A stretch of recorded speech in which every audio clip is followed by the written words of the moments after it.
وبركاته. الحمد لله وكفى والصلاة والسلام على رسول الله المصطفى وعلى آله وصحبه أهل الصدق والوفاء. اللهم انفعنا بما علمتنا وعلمنا ما ينفعنا وزدنا علما. رب اشرح لي صدري ويسر لي أمري واحلل عقدة من لساني يفقه قولي. قال الله تعالى في القرآن الكريم وهو أصدق القائلين: أعوذ بالله من الشيطان الرجيم. يا أيها الذين آمنوا كتب عليكم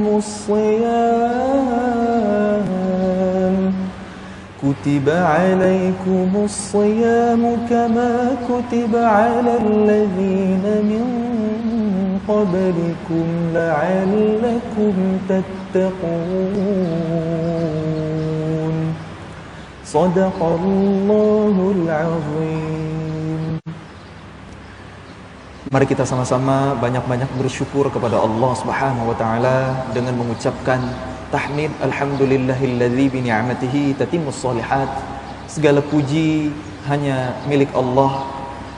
Hanya dengan nikmatnya kita mampu menyempurnakan amal soleh kita.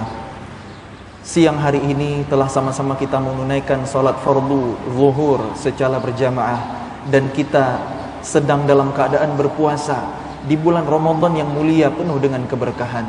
Maka saat di siang hari kita i'tikaf sejenak, duduk di majelis ilmu, mendengarkan mau'izah hasanah, mendengarkan tazkirah, maka mudah-mudahan Allah catat sebagai amal soleh yang memudahkan jalan kita menuju surga. Amin ya rabbal alamin. Mari kita juga sama-sama memperbanyak salawat kepada panutan kita, junjungan kita, teladan kita, baginda Nabi Muhammad sallallahu alaihi wasallam. Allahumma shalli wa sallim ala nabiyyina wa habibina wa syafi'ina wa sayyidina Muhammad wa ala alihi wa sahbihi wa man tabi'ahum bi ihsanin ila yaumil qiyamah. Mudah-mudahan dengan kita memperbanyak salawat kepada Nabi, mempelajari tarikh atau sejarah hidup Nabi, kemudian berupaya untuk mengamalkan sunnah-sunnah Nabi, Allah akan memilih kita di antara umat Nabi kelak yang mendapatkan syafaat di akhirat. Amin ya rabbal alamin. Yang saya hormati dan saya muliakan segenap pengurus Masjid Besar Bukhari, para imam, para khatib, para muadzin yang saya hormati dan saya muliakan, para sesepuh, alim ulama, cerdik pandai, tokoh-tokoh masyarakat yang saya hormati dan saya muliakan, sekaligus ucapan terima kasih saya kepada Al-Fadhil Ustaz Yusra yang telah menjadi wasilah menjemput kami dari Indonesia untuk bisa bersilaturahmi dengan masyarakat muslim di Malaysia. By the way, ini kalau saya ngomong, kalau saya cakap, boleh faham tak? Boleh ya?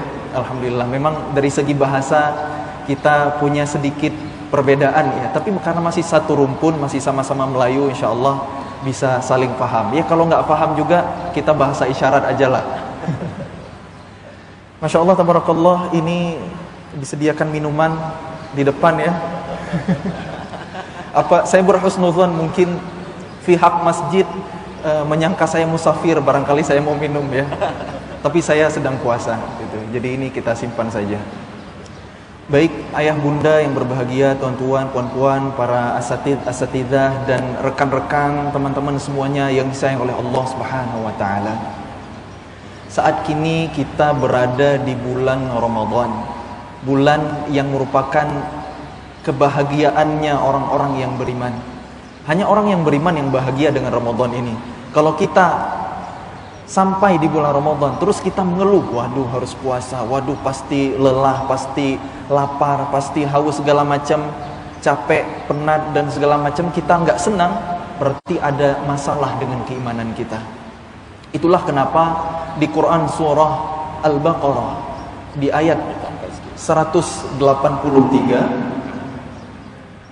Allah memanggil kita. A'udzu billahi minasy syaithanir rajim. Ya ayyuhalladzina amanu kutiba alaikumus shiyam كتب عليكم الصيام كما كتب على الذين من قبلكم لعلكم تتقون. Wahai orang-orang yang beriman, diwajibkan atas kalian berpuasa sebagaimana telah diwajibkan atas orang-orang sebelum kalian agar kalian bertakwa. Shadaqallah. Mari kita tadabburi sejenak firman Allah satu ini. Setiap kali membaca Al-Quran, setiap kali kita mendengarkan Al-Quran, mari kita menempatkan diri, memposisikan diri seolah Allah Subhanahu wa Ta'ala itu sedang bercakap dengan kita, sedang berdialog dengan kita, sedang berbicara dengan kita, sedang berkomunikasi dengan kita. Karena Quran ini adalah qaul Allah, firman Allah, perkataan Allah. Qari hanya melantunkan, imam hanya membacakan, sebenarnya itu adalah firman Allah. Maka terhadap Al-Quran kita harus berusaha untuk merenunginya, mentadabburinya. Ya ayyuhalladzina amanu, ini adalah panggilan yang istimewa. Ya, dalam bahasa Arab itu harfun nida. Ada banyak panggilan dalam Al-Quran. Kadang Allah memanggil secara umum, ya ayyuhan nas, ya ma'asyaral jinni wal ins, wahai golongan jin dan manusia, wahai manusia. Kadang Allah memanggil sangat khusus, langsung nama. Ya Yahya khudhil kitaba biquwwah. Ada siapa lagi? Ya Maryam qunuti li rabbiki wasjudi warka'i ma'ar raki'in.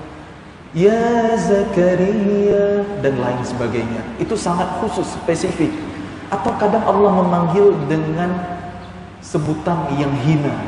Ya ayyuhalladzina kafaru, itu hina.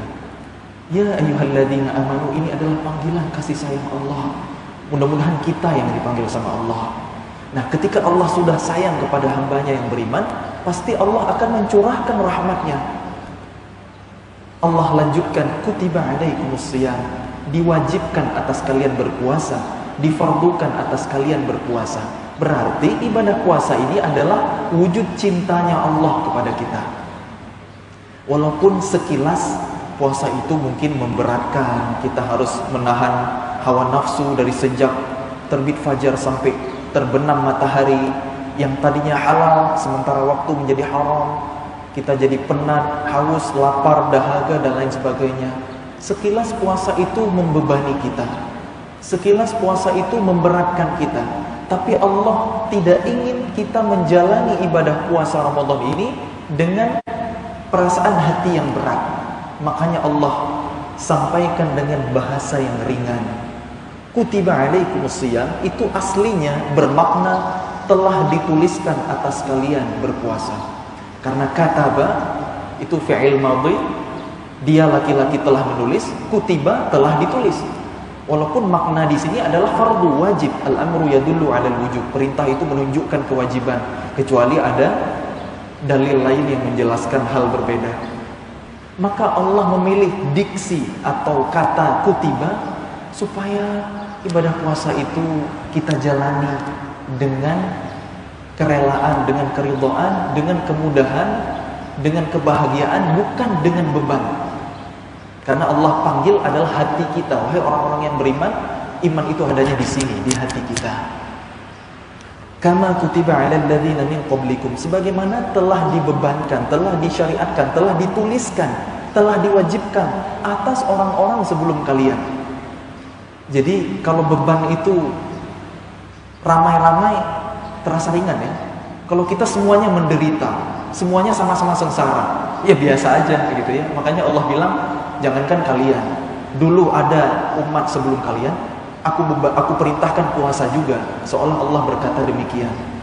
Syariat puasa ada untuk zaman Nabi Adam alaihissalam, Nabi Idris, Nabi Nuh, dan seterusnya sampai kita umat Nabi Muhammad sallallahu alaihi wasallam selalu ada ibadah puasa. Sedangkan syariat tak selalu sama. Menikah, berkahwin antara saudara dan saudari sekandung tak boleh, haram, mahram. Tapi itu berlaku untuk anak-anaknya Nabi Adam alaihissalam. Boleh, tak ada pilihan. Itu contoh bahwa tak semua syariat itu sama dari zaman ke zaman, tapi ibadah puasa selalu ada. Karena begitu istimewanya ibadah siyam ini. By default Allah menciptakan manusia. Laqad khalaqnal insana fi ahsani taqwim. Dalam wujud yang sempurna, yang sebaik-baiknya, butuh kepada ibadah puasa itu. Dan terbukti ketika para ahli hari ini meneliti, puasa itu bikin sehat. Puasa itu menyehatkan. Puasa itu meregenerasi sel-sel tubuh kita, mendetoks racun-racun yang ada di tubuh kita, menurunkan level gula darah, menetralkan tensi darah, tension darah, menormalkan kerja jantung dan metabolisme berbagai organ tubuh. Puasa bikin awet muda. Puasa membuat kita meraih berat badan yang ideal. Banyak sekali benefit manfaat dari puasa itu. Salah satunya untuk fisik kita. Dan ternyata kita lebih membutuhkan puasa untuk ruh kita, untuk hati kita dibandingkan untuk jasad kita. Karena saat kita berpuasa, Allah memaksa kita untuk merasakan sedikit, setetes dari penderitaan fakir, miskin, yatim, du'afa, kaum terlantar dan lain sebagainya. Sehingga muncul kepedulian, kepekaan sosial, sehingga kita menjadi pribadi yang dermawan, gemar memberi, berbagi, ringan tangan, dan seterusnya. Kita jadi merasakan, ini ya yang dirasakan oleh pengungsi Suriah, Palestina, yang negeri mereka kena cabaran puluhan tahun lamanya, masih dijajah, masih konflik, atau korban gempa bumi yang mengguncang Turki beberapa waktu ini. Begitu ya nasib korban kemalangan di sana.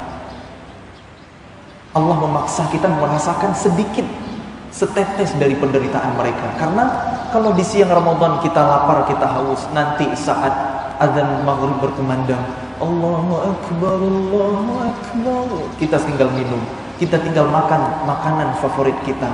Sementara mereka belum tentu bisa. Jadi puasa ini lebih melatih ruh kita, hati kita, dalam rangka hablum minan nas, itu yang pertama. Dan juga hablum minallah, saat kita berpuasa mau marah, ini shaim, lagi puasa, daripada hangus pahala.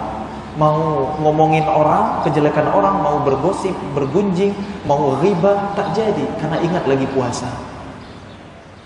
Dan puasa itu memang ibadah yang sangat istimewa. Kata Allah dalam hadis qudsi, as-siyamu li wa ana ajzi bih. Puasa itu untukku dan aku langsung yang akan memberikan balasannya, ganjarannya. Memangnya ibadah yang lain bukan untuk Allah. Semua ibadah harus lillahi ta'ala. Tapi salat kelihatan, bacaan Quran bisa kedengaran, sedekah bisa ketahuan. Kalau puasa sangat rahasia, hanya dia dan Rabb-nya yang tahu. Itulah kenapa puasa itu istimewa ganjarannya. Allah siapkan pintu surga VVIP, namanya Babur Rayyan, untuk as-shaimin. Dan puncaknya adalah la'allakum tattaqun, agar kalian bertakwa. Ternyata puasa adalah ibadah termudah yang bisa mengantarkan kita ke derajat yang tinggi. Itulah takwa. Kalau di awal Al-Baqarah, kalau kita mau menjadi al-muttaqin, dzalikal kitabu la raiba fihi hudal lil muttaqin, kitab Al-Qur'an ini tidak ada keraguan padanya, petunjuk bagi orang-orang yang bertakwa. Maka apa ciri orang bertakwa di awal Al-Baqarah? Allah sampaikan, alladzina yu'minuna bil ghaib, yaitu orang-orang yang beriman kepada yang ghaib, wa yuqimunas shalah, dan yang mendirikan salat, wa mimma razaqnahum yunfiqun, dan dari harta yang kami titipkan kepada mereka sebagiannya diinfakkan. Walladzina yu'minuna bima unzila ilaika wa ma unzila min qablik wa bil akhirati hum yuqinun, dan orang-orang yang beriman kepada kitab yang kami turunkan kepada Muhammad, yaitu Al-Quran, dan kitab sebelum kamu, dan terhadap hari akhirat mereka meyakininya. Ulaika ala hudan min من ربهم وأولئك هم المفلحون. Mereka itulah orang-orang yang mendapat petunjuk dari Rabb mereka, dan mereka itulah orang-orang yang mendapat keberuntungan, kemenangan. Al-muflihun. Jadi untuk meraih level takwa ada banyak step by stepnya, ada banyak syaratnya, kualifikasinya. Itu di awal Al-Baqarah. Tapi ternyata di Al-Baqarah 183 dengan ibadah yang sederhana, yaitu puasa, Allah mudahkan kita mencapai derajat takwa. Apa itu takwa? Kata ulama, at-taqwa al-wiqayah. Takwa itu benteng, perisai, tameng, pelindung. Itulah takwa. Atau dalam bahasa lain yang sederhana, sahabat Nabi SAW ketika ditanya, ada yang menjelaskan, takwa itu seperti engkau berjalan di jalanan yang penuh dengan duri, maka engkau pasti akan sangat berhati-hati ketika melangkahkan kaki. Takwa itu hati-hati ketika kita melangkah dalam kehidupan ini, apapun ancaman duri-duri kemaksiatan berusaha untuk kita hindari. Itulah takwa. Atau yang selama ini kita fahami, takut kepada Allah dengan menjalankan perintahnya dan menjauhi larangannya dengan dorongan dari hati, dengan penuh kesadaran. Bukan sekedar paksaan, bukan suruhan, bukan ikut-ikutan. Itulah takwa. Karena kalau anak-anak disuruh orang tuanya, nak sholat, dia sholat, nak baca Quran, dia baca. Tapi gimana ketika sudah jauh dari orang tua? Apakah masih dikerjakan? Kalau benar anak kita itu beriman, kalau benar anak itu bertakwa, dia akan melakukannya karena Allah Ta'ala, karena dorongannya dari hati. Kalau bukan dari hati, berarti tak bedanya dengan robot. Robot itu sesuai dengan programnya. Hari ini dengan artificial intelligence, robot itu bisa macam-macam. Robot sholat bisa, robot puasa yang nggak di-charge dulu bisa. Tapi itu robot, dia taat perintah, dia menjauhi larangan, tapi dia tidak punya hati, dia tidak punya rasa. Maka takwa itu harus melibatkan hati. Itulah kenapa Allah memanggil ya ayyuhalladzina amanu, hai orang-orang yang beriman. Karena iman itu di sini, dalam hatinya punya iman, punya keyakinan. Wallahu a'lam. Rekan-rekan sekalian yang sama-sama disayang oleh Allah Subhanahu wa taala, mari kita lanjut kedua ayat berikutnya. Allah berfirman, A'udzu billahi minasyaitonir rajim. Syahrul Ramadan alladzi unzila fihi al-Qur'an. Bulan Ramadan adalah bulan yang di dalamnya diturunkan Al-Qur'an. Allah tidak mengatakan syahrul Ramadan alladzi kutiba fihi shiyam, tapi yang Allah sampaikan syahrul Ramadan alladzi unzila fihi al-Qur'an. Karena ternyata istimewanya Ramadan itu dengan Al-Qur'an. Ramadan adalah syahrul Qur'an. Jadi kalau bukan di bulan Ramadan ini kita mendekat ke Al-Qur'an, kita semakin akrab dengan Al-Qur'an, kita semakin rajin baca Al-Qur'an, kita semakin gemar bertilawah Al-Qur'an. Kalau bukan di Ramadan ini, kapan lagi? Di 11 bulan yang lain kita akan semakin jauh dari Quran. Kita akan semakin lalai dari Quran. Kalau dengan datangnya bulan Quran saja kita tidak bisa mendekatkan diri dengan Al-Qur'an. Syahrul Ramadan alladzi unzila fihi al-Qur'an hudan lin-nasi wa bayyinatin minal huda wal furqan. Sebagai petunjuk bagi manusia, sebagai penjelas atas petunjuk yang ada, dan juga sebagai pembeda. Al-Furqan. Quran yang turun di bulan Ramadan itu adalah hudan linnas, petunjuk bagi manusia. Kalau di awal Al-Baqarah Allah sampaikan Quran itu hudan lil muttaqin, petunjuk bagi orang-orang yang bertakwa. Ternyata dengan momentum bulan Ramadan ini, Quran menjadi petunjuk bagi seluruh umat manusia tanpa terkecuali. Apakah dia beriman atau dia kufur, asalkan dia mau membuka Quran, asalkan dia mau mengkaji Quran, asalkan dia mau meneliti Al-Quran, maka Allah akan berikan petunjuk kepadanya dengan izinnya. Quran yang turun di bulan Ramadan ini adalah hudan linnas, petunjuk bagi manusia seluruhnya. Kapan Al-Quran itu menjadi petunjuk? Ketika difahami. Maka tugas kita adalah merenungi Al-Quran, mentadabburi Al-Quran. Kitabun anzalnahu ilaika mubarakun liyadabbaru ayatih waliyatadhakkara ulul albab. Kitab Al-Quran ini kami turunkan kepadamu wahai Muhammad dengan keberkahan untuk ditadabburi ayat-ayatnya dan supaya menjadi pelajaran bagi orang-orang yang memahami dengan hati, ulul albab. Jadi Quran itu memang turun bawa berkah. Quran turunnya saja sudah bawa berkah di malam yang penuh dengan keberkahan Lailatul Qadar, di bulan yang penuh dengan keberkahan Syahrul Mubarak, yaitu Ramadan. Quran itu berkah. Jadi apapun bentuk interaksi kita dengan Al-Quran itu pasti berkah. Hatta kita mendengarkannya. Mendengarkan Al-Quran berpahala, jelas. Wa idza quri'al Qur'anu fastami'u lahu wa ansitu la'allakum turhamun. Apabila dibacakan Al-Quran maka simaklah, dengarkanlah dan diamlah agar kalian mendapat rahmat. Dengar Quran saja Allah makin sayang sama kita. Oh, saya masih belajar membaca belum lancar, ajran kata Nabi, pahalanya dikali 2, double.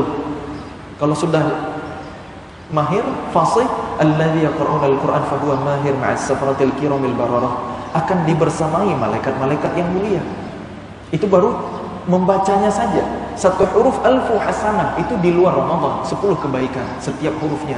Kalau di Ramadan dikali-kali lipat lagi.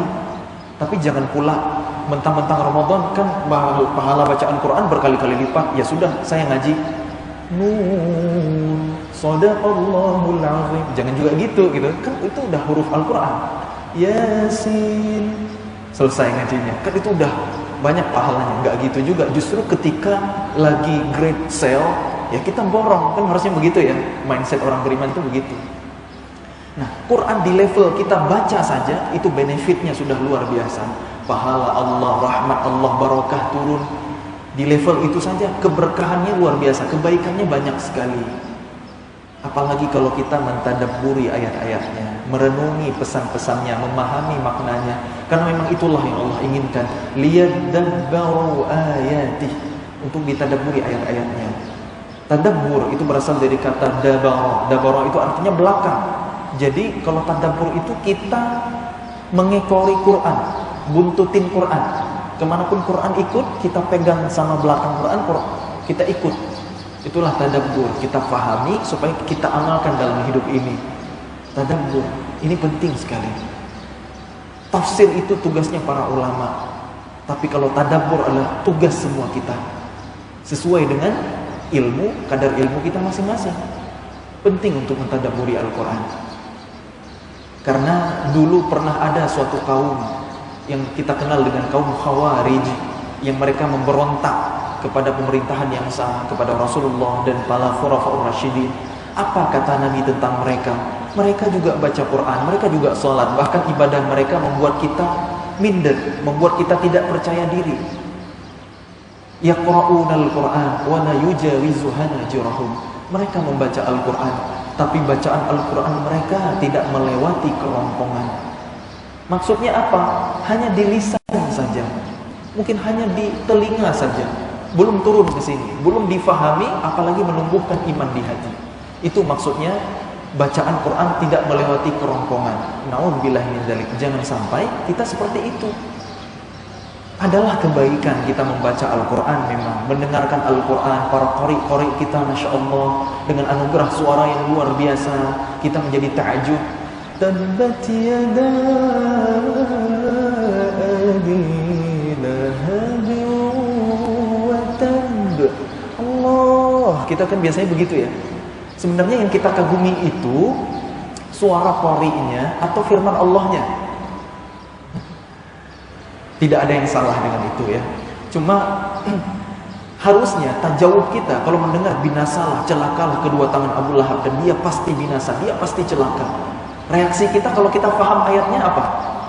Na'udzubillahi min dzalik, la haula wala quwata illa billah, Allahumma ajirna minan nar. Kan harusnya gitu ya. Allah, kita malah bersuka cita, kita bahagia gitu. Ya tidak salah dengan itu, tapi artinya kita harus naik level.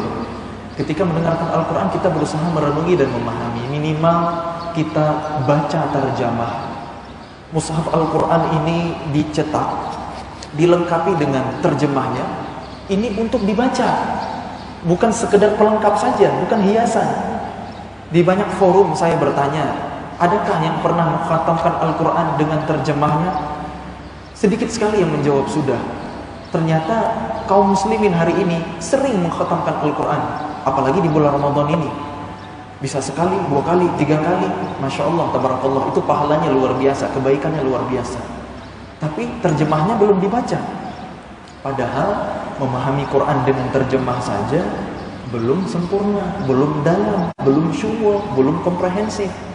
Wasari'u ila maghfiratin min rabbikum wa jannah. Apa terjemahnya? Bersegeralah kepada ampunan Allah dan surga yang luasnya seluas langit dan bumi. Itu di Ali Imran 133. Tapi kalau di surah Al-Jumu'ah, ya ayyuhalladzina amanu idza nudiya lis-salati min yaumil jumu'ati fas'au ila dzikrillah wa dharul bai'. Wahai orang-orang yang beriman, apabila diserukan panggilan untuk salat di hari Jumat, maka bersegeralah untuk mengingat Allah dan tinggalkanlah jual beli, perniagaan. Wasari'u terjemahnya bersegeralah. Fas'au terjemahnya bersegeralah. Tak ada beda di bahasa Melayu kita. Padahal itu 2 kata yang berbeda. Ulama menjelaskan kalau wasari'u bersegeralah tanpa nanti, tanpa tapi. Saat ini juga untuk taubat itu jangan dinanti-nanti, karena ajal tak menunggu taubat kita. Ya sekarang juga. Astagfirullahaladzim, menyesali perbuatan yang telah lalu, bertekad tidak mengulangi dan mengisi sisa kehidupan dengan kebaikan. Itu untuk taubat, segera. Tapi kalau untuk sholat, fas'au ila dzikrillah, bersegeralah mengingat Allah, bersegera. Tapi ya wudu dulu. Sholat Jumat kita perlu mandi dulu, sunnah memang, pakai pakaian terbaik, wangian, butuh persiapan. Itu contoh bahwa memahami Quran hanya bermodalkan terjemah sebenarnya belum sempurna, dan memang tidak akan sempurna. Tapi itu pun terkadang belum kita lakukan. Padahal Quran yang turun di bulan Ramadan ini hudal linnas, petunjuk bagi manusia. Kapan Quran akan menjadi petunjuk kalau tak kita fahami? Maka mudah-mudahan yang belum pernah mengkhatamkan terjemah Al-Quran minimal punya tekad. Mudah-mudahan di bulan Ramadan ini bisa khatam Quran plus dengan terjemahnya. Karena kalau di Indonesia sana ada seorang munsyid bersenandung syair yang liriknya itu dari petuah para ulama zaman dulu. Mungkin tahu Opik ya. Obat hati ada 5 perkaranya. Yang pertama baca Quran dan maknanya. Ternyata masih sedikit yang mengamalkan. Sering didengarkan sebagai lantunan, tapi masih kurang pengamalannya. Itulah kenapa generasi muda hari ini, milenial, Gen Z, zilenial gitu ya, stres, penat, sakit, kuliah, bekerja, healing dulu bestie gitu kan. Dikit-dikit butuh healing, jalan-jalan, buang duit gitu. Balik-balik stres lagi, frustasi lagi, kembali ke kenyataan gitu. Itu kalau di Indonesia jadi bercandaan begitu ya. Kenapa kok butuh healing anak muda hari ini? Berarti pada sakit semua. Apa yang sakit? Jiwanya, hatinya, karena mungkin jauh dari Quran. Saya nggak tahu statistik data di Malaysia. Mudah-mudahan Malaysia sangat baik, sangat menjaga ya, barokah negerinya. Di Indonesia, negeri kami miris. Indonesia adalah negara berpenduduk muslim terbesar di dunia. Population muslimin paling banyak di dunia itu adalah Indonesia. Tapi ternyata lebih dari separuh umat Islam Indonesia itu tak boleh baca Quran, tak bisa mengenali huruf-huruf hijaiyah. Ini adalah teguran buat kami ini para dai. Dan itulah mungkin kenapa bangsa kita hari ini banyak cabarannya, banyak ujiannya, seolah berkah Allah cabut. Kenapa kisruh politik tak kunjung usai? Kenapa ancaman resesi ekonomi mengancam kita? Kenapa musibah, bencana alam, gempa bumi, banjir, silih berganti tak ada ujungnya? Seolah Allah sedang cabut keberkahan dari bumi kita, bumi Melayu ini. Ada apa? Jangan-jangan karena kaum musliminnya jauh dari Quran. Sebab Quran ini kitabun anzalnahu ilaika mubarak, turunnya bawa barakah. Mungkin kita sering mendoakan barakallahu fik, barakallahu fikum. Pahamkah kita apa itu barakah? Barakah itu melimpahnya kebaikan. Dari mana asal kata barakah? Ketika seekor unta tadinya berdiri lalu duduk, maka bunyinya bruk, hurufnya barakah. Dari situlah asal kata barakah. Duduknya unta tidak akan bergeser, kokoh sekali. Begitulah kebaikan dalam keberkahan. Jika barokah ada, umur yang berkah itu banyak dihabiskan untuk kemanfaatan, untuk ibadah, untuk karya, untuk produktiviti, untuk pengabdian, bukan untuk kesia-siaan, apalagi kemaksiatan. Nauzubillah. Itu umur, waktu yang berkah. Kalau rizki yang berkah, kalau harta kita barokah, yang sedikit mencukupkan, yang banyak tidak membahayakan. Yang sedikit syukur, qanaah. Ketika banyak, tidak lalai dari zikrullah, tidak menunda sholat karena alasan meeting, dealing proyek besar, gitu ya. Tidak membuat dia pamer harta, flexing dan lain sebagainya. Tidak membuat dia bermegah-megahan, berbangga-banggaan, berbanyak-banyakan. Alhaakumut takatsur. Berbanyak-banyakan harta telah melalaikan kalian. Tidak demikian harta yang berkah. Kemudian kalau negeri berkah, dulu kota Yathrib, kota Madinah, ketika baginda Rasulullah datang, banyak masalah, banyak penyakit. Orang baru berkunjung ke Madinah langsung demam.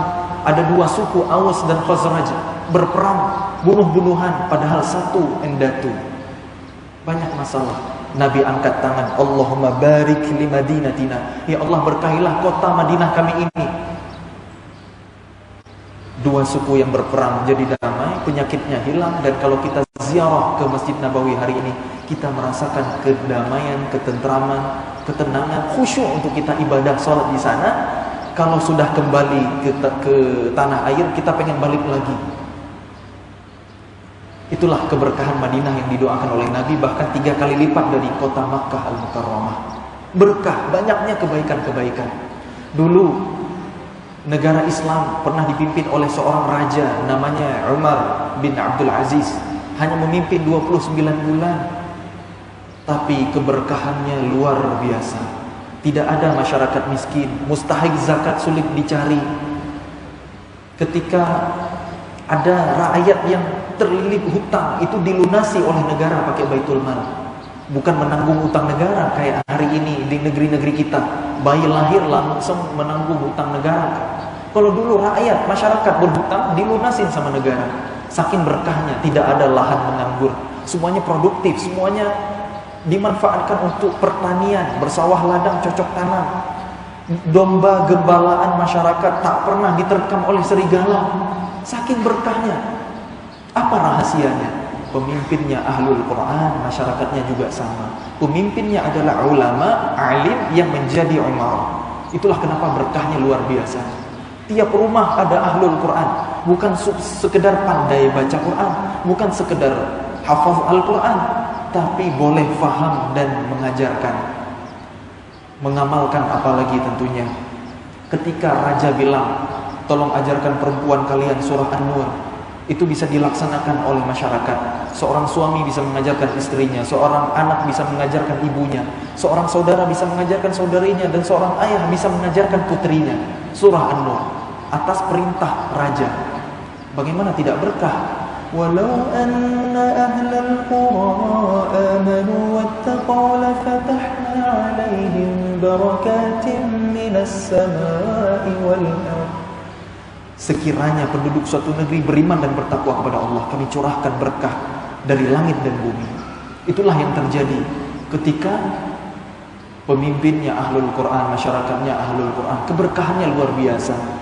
Orang kaya di mana-mana, mustahik zakat sulit dicari. Bahkan saking harta baitul mal tak tahu mau dikemanakan lagi, raja berkata, belikan biji-biji gandum, sebar di alam-alam bebas, terutama di puncak musim dingin, agar tidak ada orang yang berkata ada seekor burung mati di negeri muslimin. Itu loh dulu keberkahan negeri muslimin. Bandingkan dengan negeri kita hari ini, kenapa seolah berkah Allah cabut? Jangan-jangan karena kita hari ini jauh dari Quran, tak usah salahkan siapa-siapa. Mari kita muhasabah, introspeksi diri sendiri. Karena Quran itu turun bawa berkah. Ketika Quran ditinggalkan, maka keberkahan, salah satu pintu keberkahan akan Allah cabut. Jamaah sekalian yang sama-sama mengharapkan ridha Allah Subhanahu wa taala. Apapun interaksi kita dengan Quran adalah kebaikan. Mendengarkannya saja berpahala, Allah makin sayang. Masih belajar, pahalanya dikali 2. Membaca tanpa merenungi makna, 1 hurufnya 10 kebaikan. Di Ramadan berkali-kali lipat, semua kebaikan.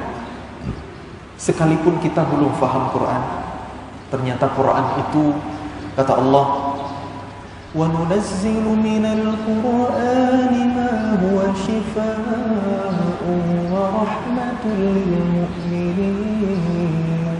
Dan kami turunkan Quran sebagai obat, sebagai penawar, sebagai penyembuh dan rahmat bagi orang-orang yang beriman. Kata syifa'un dalam bentuk isim itu tersebar dalam Al-Quran sebanyak 4 tempat, 4 ayat. 3 diantaranya bersanding dengan Quran, dan hanya 1 diantaranya yang bersanding dengan selain Quran. Yakhruju min butuniha syarabun mukhtalifun alwanuh fihi syifa'un linnas. Dari perutnya lebah keluar minuman yang beraneka macam warnanya. Di dalamnya terdapat kesembuhan, obat bagi manusia. 1 saja kata syifa yang bersanding dengan selain Quran. Sedangkan 3 ayat yang lainnya, baik itu di surah At-Taubah, di surah Yunus, di surah Al-Isra, itu semuanya bersanding dengan Quran. Karena memang Allah menyiapkan kesembuhan dengan wasilah Al-Quran. Kalau kita selama ini meruqyah, itu kan kesembuhan dari Quran. Dulu Umar bin Khattab baca Quran, ada sahabat yang sakit perut sembuh. Kalau kita hari ini sakit perut ngaji kok tak sembuh gitu ya. Mungkin kadar keimanan kita yang berbeda, atau kualitas bacaan kita yang berbeda. Harus yakin. Dan memang ada penelitiannya. Dulu ada seorang mahasiswa doktoral ya, meminta izin ke ofisial kami menggunakan lantunan Ar-Rahman untuk diujikan, diperdengarkan ke salah seorang pesakit hipertensi gitu ya, darah tinggi. Diuji mana yang lebih berpengaruh, Quran atau music Mozart. Ternyata hasil penelitiannya Quran lebih memberi efek tenang, menurunkan tension darah dibandingkan musik. Masya Allah, sadaqallah. Mudah-mudahan ini menambah keimanan kita. Itu di level kita baca Quran tak boleh paham, benefit yang kita dapatkan itu luar biasa. Apalagi kalau kita renungi maknanya, kita tadabburi isinya, kita pelajari tafsirnya, kita hafalkan ayat-ayatnya, kita ulang-ulang sepanjang hayat, pasti manfaatnya akan jauh lebih banyak. Karena Quran itu bekerja dari mulai level personal sampai urusan kita mengurus negara, semuanya sudah ada di Quran. 38 surah yang turun pertama kali, maknanya itu sepertiga Al-Quran, 30% Quran. 38 surah pertama itu temanya islah an-nafs, perbaikan pribadi, perbaikan personality. 38 surah kedua itu tentang perbaikan masyarakat, islah al-mujtama'. Dan sepertiga yang terakhir, sepertiga yang paling akhir itu islah ad-daulah, perbaikan negara. Itulah urutannya. Jadi nggak ada perbaikan peradaban kalau kita nggak mulai dari diri sendiri. Karena itulah kurikulum Qurani yang disampaikan oleh Profesor Dr. Syekh Munir Ghadban hafizahullah ta'ala dalam kitabnya Al-Quran Kaifa Yubarrijul Hayah, bagaimana Quran memprogram kehidupan. Itulah kurikulum Quran. Maka tak usah heran kalau kita membuka tarikh yang sebenar, kalau kita belajar sejarah yang sebenar-benarnya, kita akan mendapati bahwa peradaban dunia ini dimakmurkan, dipimpin, dikuasai oleh muslimin lebih lama daripada hegemoni barat hari ini. Itu adalah fakta sejarah yang ditutup-tutupi untuk kita umat muslimin hari ini. Seolah yang kita tahu hari ini peradaban yang maju adalah barat, yang maju adalah Eropa, yang maju adalah Western. Padahal mereka belajar dari peradaban muslimin sebelumnya. Baru mereka bisa sehebat hari ini. Baru mereka bisa semaju hari ini. United Nations itu mengakui bahwa college, university tertua di dunia itu dari peradaban Islam. Namanya University of Qarawiyyin, Jami'atul Qarawiyyin. Adanya di mana? Hari ini negerinya Maroko. Kalau dulu wilayah Al-Maghribi. Disitulah kampus tertua di dunia. Kenapa disebut Jami'ah? Ya karena belajar mengajarnya dilakukan di dalam bangunan masjid. Nama masjidnya Masjid Jami' Qarawiyyin, wakaf dari seorang muslimah namanya Fatimah Al-Fihriyah. Disitulah diadakan belajar mengajar yang menjadi cikal bakal kampus atau college tertua di dunia dan diakui oleh United Nations. Buka lagi sejarah atau tarikh. Kenapa diakui sebagai kampus, sebagai college? Karena ada mahasiswa, ada lecture, ada student, ada lecture-nya. Kemudian ada berbagai jurusannya. Bahkan ada graduation-nya, ada wisudanya. Sehingga disematkan, dipakaikan jubah-jubah kemuliaan untuk menghormati ahli ilmu. Dan biasanya dilengkapi dengan kopiah, dengan topi, peci yang di atasnya itu ada persegi 4 yang datar begitu ya. Begitu kan biasanya seragam uniform kelulusan kita. Ternyata itu dari tradisi Islam untuk diletakkan mushaf Al-Quran di atas kepala mereka untuk memuliakan mereka karena ilmunya. Karena mereka telah menjadikan Quran sebagai sumber ilmu tertinggi. Bukan sekedar penelitian sains, tapi muslimin dulu berkarya berangkat dari ayat Quran yang diyakini kebenarannya. Baru mereka menghasilkan berbagai karya yang bermanfaat, yang benar-benar bermanfaat, bukan seperti ilmu hari ini teknologinya canggih tapi mudaratnya juga tak kalah parah gitu. Ketika bumi dieksploitasi, diambil isi perutnya untuk minyak bumi dan gas, ternyata lubangnya menghasilkan limbah yang mencemari lingkungan, ya logam berat, timbal, merkuri dan lain sebagainya, menelan korban jiwa. Ada banyaklah masalah hari ini ya, ketika ada teknologi yang canggih pasti ada dampak negatifnya. Tapi kalau dulu muslimin berkarya itu benar-benar untuk manfaat. Dan bahkan peradaban hari ini itu tidak akan ada kalau bukan diawali oleh peradaban muslimin. Hari ini kita menggunakan teknologi digital, ya internet, ya sosmed, sosial media, ya gadget, smartphone dan lain sebagainya. Semuanya pasti menggunakan lughatul khawarizm atau kita kenal dengan algoritma. Muhammad bin Musa al-Khwarizmi adalah ahli matematika muslim, ya, ahli kalkulus yang menyederhanakan matematika. Sebelumnya dunia menghitung dengan rumit pakai angka Romawi 1, 2, 3, 4, 5, sulit, rumit. Tapi Al-Khwarizmi menyederhanakannya dengan angka berdasarkan jumlah sudutnya, jumlah angle-nya. 1 sudutnya 1, 2 sudutnya 2, lama-lama jadi begini kayak bebek angsa. 3 itu asalnya sudutnya 3, 1, 2, 3, lama-lama jadi begini, hilang sudutnya gitu. 4 juga sama, 4 ada 4 sudut, 5 sama 6 begini ya, 7 ada tali pinggangnya, itu untuk membentuk sudut yang berjumlah 7. Bagaimana Al-Khwarizmi bisa menyederhanakan matematika seindah sastra? Itu luar biasa. Kalau bukan dengan karya Al-Jabru wal Muqabalahnya Al-Khwarizmi, kita tidak menikmati kecanggihan teknologi hari ini. Dunia berhutang banyak kepada peradaban muslimin, dan inspirasi muslimin mengembangkan ilmu pasti Quran. Dan setiap kali ilmu mereka bertambah, semakin takut mereka kepada Allah, dan ilmunya mereka gunakan untuk ibadah, bukan sekedar cari duit, bukan sekedar cari uang. Buya Hamka, salah seorang ulama dari bumi Minangkabau, Indonesia, pernah berkata, kalau hidup sekedar hidup, kerbau di sawah juga hidup.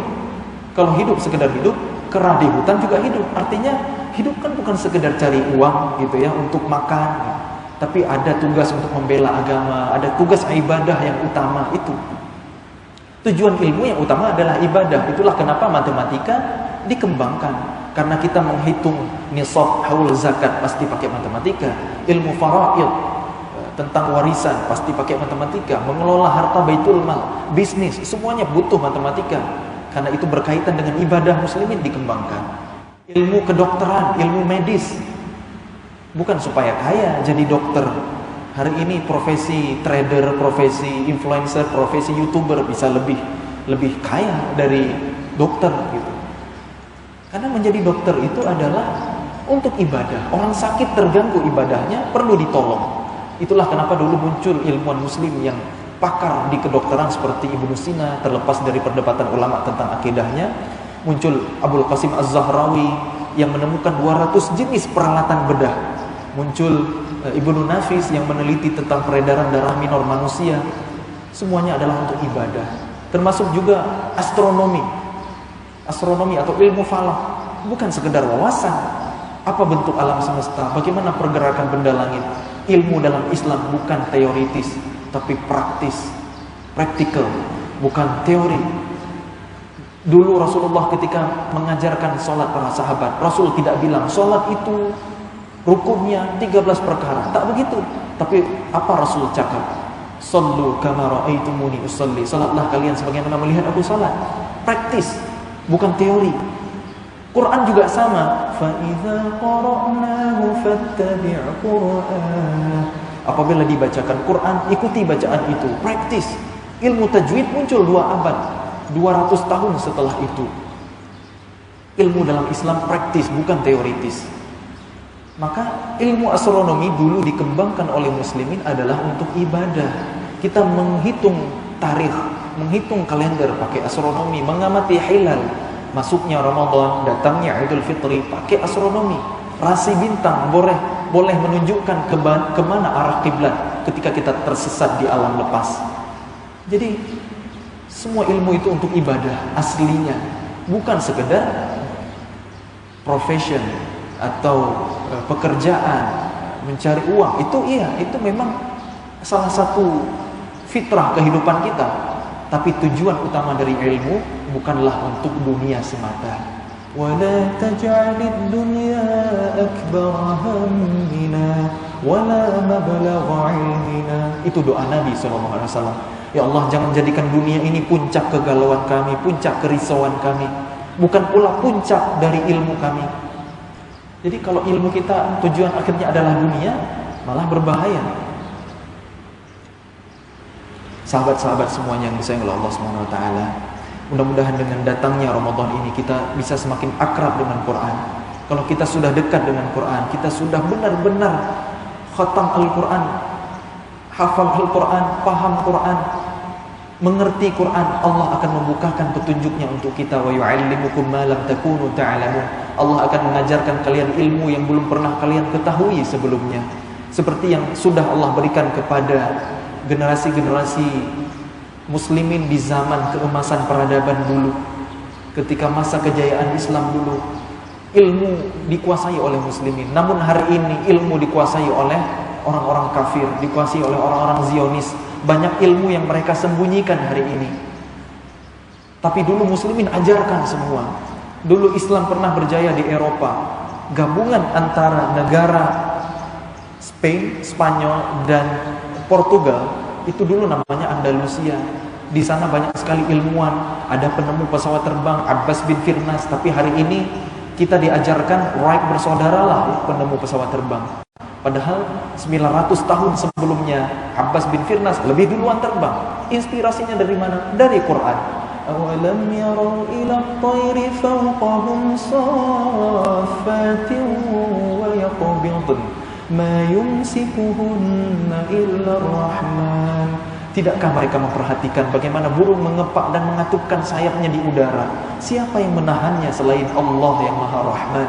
Inilah ayat di surah Al-Mulk yang menginspirasi Abbas bin Firnas menemukan prototipe pesawat terbang. Jadi dulu ilmuwan muslim selalu berkarya, Quran yang menjadi inspirasinya. Ketika kita hari ini meninggalkan Quran, ketika hari ini kita menyusun proposal untuk degree kita, tugas akhir kita, inspirasinya bukan dari Quran, maka kapan ilmu kita akan akan berkah. Begitu ya, jangan sampai ilmu hari ini tetap menjadi teori tanpa aplikasi. Itulah salah satu permasalahan hari ini. Maka dengan kembali ke Quran, berangkat dari ayat Quran yang diyakini kebenarannya, dzalikal kitabul la raiba fi. Kalau Quran sudah mengatakan demikian, sami'na wa ata'na, berarti adalah kebenaran. Itu yang harus jadi mindset kita. Tapi hari ini peradaban sekuler barat memaksa kita, kalau sumber literaturnya dari kitab suci, maka belum valid, belum bisa dijadikan rujukan. Nah, karena memang hari ini dunia mereka yang kendalikan, mereka yang kuasai. Kita tidak bisa bilang apa-apa, kita tidak bisa protes. Maka muslimin harus lebih giat lagi, lebih peduli lagi kepada kitab sucinya. Hanya dengan kembali ke Al-Quran, umat Islam akan meraih kemenangan, akan meraih kejayaan. Ketika umat Islam hari ini seolah tertidur, maka itu disebabkan mereka jauh dari Quran. Kenapa mungkin dari segi ekonomi kita hari ini juga secara umum tertinggal. Secara umum ya, walaupun banyaknya agniya, banyak orang-orang kaya, jutawan kita banyak, tapi secara umum, secara ekonomi kita tertinggal. Ya karena belum sepenuhnya mengamalkan Al-Quran. Wa in kana dzu usratin fanadhiratun ila maisarah. Kalau ada orang berhutang belum sanggup bayar, tangguhkan, beri waktu jeda lagi. Wa an tasaddaqu khairul lakum. Kalau kalian sedekahkan itu lebih baik. Itu kan sulit diamalkan kalau nggak pakai akhlak Quran hari ini.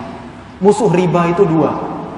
Wa ahallallahu al-bai'a wa harrama ar-riba. Allah halalkan jual beli, Allah haramkan riba. Yamhaqullahu ar-riba wa yurbis sadaqat. Allah menghancur luluh lantakkan riba dan menyuburkan sedekah. Jadi musuh riba itu dua. Jual beli atau bisnis, perniagaan, dan juga sedekah. Jadi kalau muslimin mindsetnya adalah sedekah, memberi, berbagi, maka riba itu hilang. Kenapa riba hari ini masih ada? Ya karena musliminnya belum sepenuhnya sadar untuk membelanjakan harta mereka di jalan Allah. Kalau kata Ustaz Yusra tadi, harta yang kita keluarkan di jalan Allah itulah harta kita, yang akan menjadi tabungan rekening kita di akhirat nanti. Selebihnya bukan milik kita. Kalau kita numpuk harta, kita mati, itu jadi hak ahli waris kita. Tapi yang kita nafkahkan di jalan Allah, yang kita belanjakan, itulah harta sejati kita, yang kita sedekahkan. Sedekah itu adalah amal sosial yang paling umum. Itulah dinamakan sedekah. Memindahkan duri di jalanan, sedekah. Senyum, tabassumuka liwajhi akhika, as-sedekah. Senyum adalah sedekah. Tapi kalau ada kotak amal lewat, jangan disenyumin. Nah, itu bukan sedekah. Masukkan dulu uangnya, duitnya, itu baru bernilai sedekah. Maka sedekah dalam bentuk harta itulah yang dinamakan infak. Nanti infak dibagi-bagi lagi. Ada zakat yang wajib, ada infak biasa atau wakaf. Wakaf itu infak juga, dan bagian dari sedekah juga. Sedekah itu circle paling besar. Kemudian ada infak di dalamnya. Di dalamnya nanti ada wakaf, ada zakat. Begitu. Sedekah sendiri itu sedekah, itu artinya benar. Was-shadaqatu burhan. Sedekah itu adalah ukuran benarnya iman seseorang. Kenapa sahabat mulia Abu Bakar As-Siddiq gelarnya As-Siddiq? Karena imannya paling benar. Karena sedekahnya paling banyak, 100%. 100% dari hartanya pernah dikeluarkan di jalan Allah. Di saat yang sama Umar bin Khattab cuma 50%. Itulah sedekah untuk menguji iman kita. Kemudian kalau infak, nafaqah, itu artinya terowongan. Kalau kita keluarkan harta di jalan Allah, harta kita melewati terowongan yang akan menuju akhirat, kembali kepada kita. Wa aqridullaha qardan hasana. Kata Allah, pinjami aku dengan pinjaman yang baik. Allah minta pinjam sama kita. Rizki kita juga dari Allah. Kata Syekh Mutawalli Asy'arawi dalam tadabburnya, karena ada hambaku yang rizkinya dalam tanggunganku. Sini, pinjami dulu harta kalian untukku, biar aku berikan kepada mereka. Jangan khawatir, pinjaman pasti kembali, dan Allah mengembalikan sesuatu pasti lebih baik, yaitu dengan balasan di akhirat. Itulah infak. Kemudian wakaf, yang terakhir itu wakaf, luar biasa. Ini masjid ini pasti wakaf.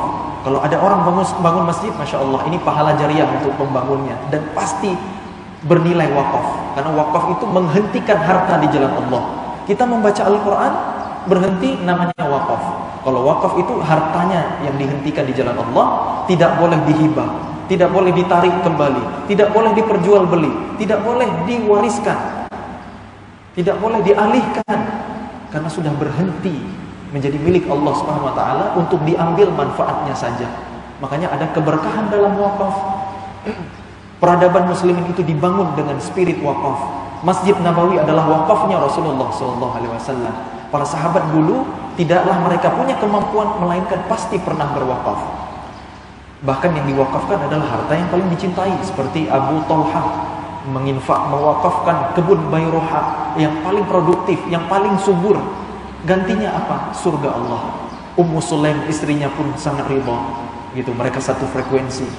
Ini wakaf luar biasa. Dan alhamdulillah ketibaan saya ke Malaysia ada atas jemputan Murtada Center Madat ya, yang ada di apa tuh namanya? Sungai Petani ya. Masya Allah tabarakallah, di sana ada satu kawasan yang Masya Allah mudah-mudahan penuh dengan keberkahan. Masjidnya sudah dibangun menjadi center dari activity ya. Ada banyak program-program untuk menarik generasi muda di sana ya. Ada spot untuk memakmurkan kucing gitu ya, ada spot untuk bermain anak-anak, ada spot untuk olahraga segala macam, untuk diajarkan soft skill, korban narkotika atau narkoba ya, direhab di sana. Masya Allah banyak sekali program-program kebaikan yang dipromotori oleh Ustadz Isra. Masya Allah saya begitu terinspirasi. Jadi datang ke Malaysia ini sebenarnya bukan untuk berdakwah, tapi justru saya yang didakwahi, saya yang banyak dapat manfaat kebaikan, apalagi dengan momentum Ramadan ini. Ramadan adalah bulan kedermawanan ya. Rasulullah pribadi yang sangat dermawan. Di bulan Ramadan bertambah-tambah kedermawanan Rasulullah SAW. Ada buka puasa atau iftar jama'i yang dibagi percuma setiap harinya. Masya Allah tabarakallah.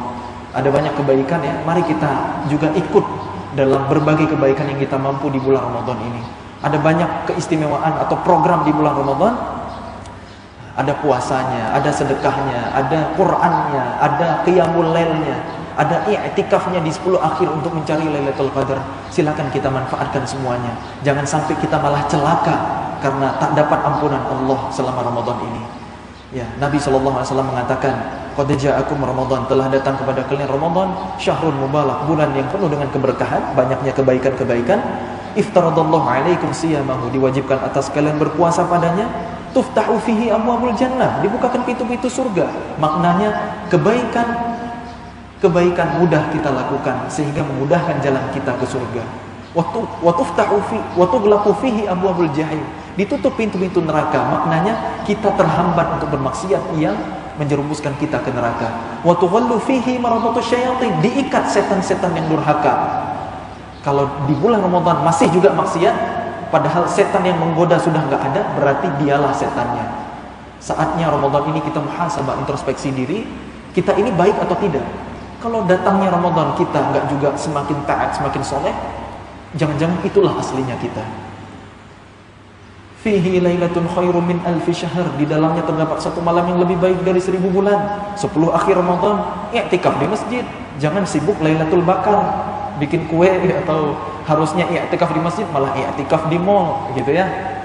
Jangan salah prioritas. Mudik juga kebaikan, tapi jangan sampai meninggalkan kebaikan yang lebih afdal begitu ya, mendapatkan pahala Lailatul Qadar yang lebih baik dari 1000 bulan.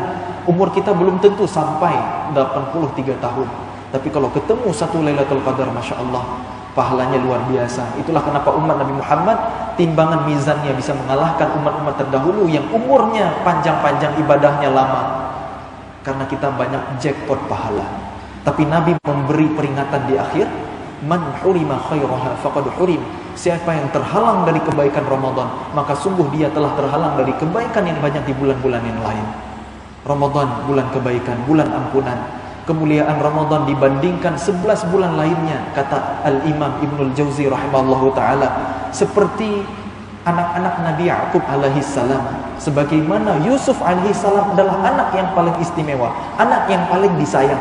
Begitulah kedudukan Ramadan di hadapan Allah Subhanahu wa taala dibandingkan 11 bulan lainnya. Dengan istighfar Nabiullah Yusuf, Allah ampuni kesalahan saudara-saudaranya di masa lalu. Maka mudah-mudahan dengan amalan di bulan Ramadan ini Allah akan mengampuni dosa-dosa kita di 11 bulan lainnya. Amin ya rabbal alamin. Tak terasa sudah 1 jam saya bercakap, saya bertutur kata. Mudah-mudahan ada kebaikan di sana, ada ilmu yang bermanfaat yang bisa kita amalkan, bukan sekedar wawasan di pikiran. Kepada Allah saya memohon ampun apabila ada keliru, karena kebenaran selalu datangnya hanya dari Allah Subhanahu wa taala, sedangkan kesilapan itu murni dari kefakiran dan kebodohan saya pribadi. Akhirul kalam, subhanakallahumma wa bihamdik, asyhadu an la ilaha illa ant, astaghfiruka wa atubu ilaik. Wassalamu alaikum warahmatullahi wabarakatuh.